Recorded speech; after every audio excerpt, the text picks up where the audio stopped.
कैसे हो दोस्तों। जीवन में तुम्हें कई बार कुछ अच्छा करने पर भी बुराई का सामना करना पड़ता है।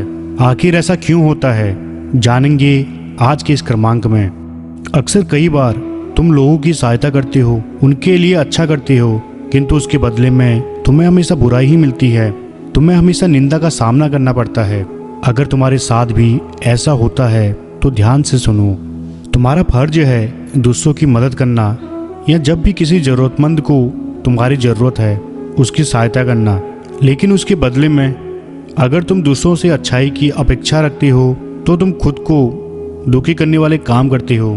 तुम दूसरों से यह अपेक्षा क्यों रखते हो कि मैंने अगर किसी का हित किया है तो वह पर्सन तुम्हारे आगे झुके या तुम्हारी बात माने। क्यों हम यह चाहती हैं? यह हमारी कमी है, इसलिए हम दुखी होते हैं। हम सामने वाले का हित करके अनुकूलता चाहते हैं।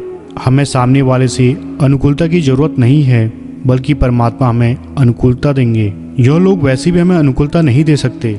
ये सभी अपनी अपनी वासनाओं की पूर्ति के लिए लगे हुए हैं। जब वासनाएं पूरी होती हैं तो कोई किसी को भी नहीं पूछता। हम चाहते हैं कि हमने ऐसी परिस्थिति में इसकी सहायता करी या उसका हित किया, लेकिन सामने वाला उचित रिस्पॉन्स नहीं देता है तो हमें परेशानी महसूस होती है।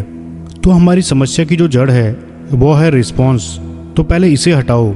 दूसरों से अपेक्षा रखो ही मत। एक पुरुष तभी दुखी होता है जब उसने कोई गलती करी होती है। सवाल अगर सही हल होगा तो हमें आनंद की प्राप्ति होगी। इसी को अध्यात्म कहते हैं।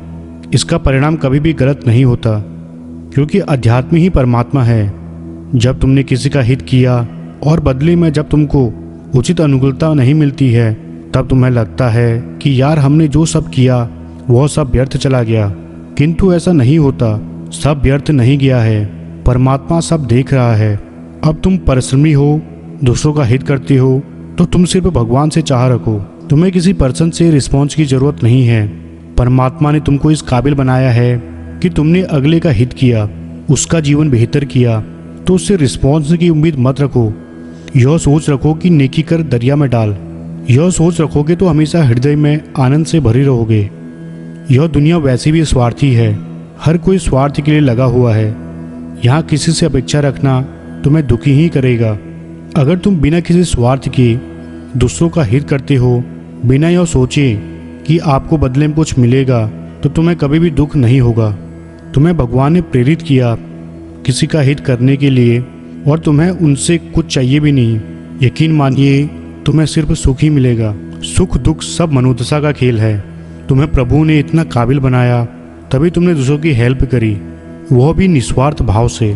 फिर देखना तुम्हें कभी भी दुख नहीं मिलेगा। तो इसलिए हित करना जारी रखें। जहाँ पर भी तुम्हें किसी की सहायता करने की ज़रूरत महसूस हो रही है तो सहायता अवश्य करें। जय श्री राम, जय हनुमान, जय बाबा नीमकंठ महाराज।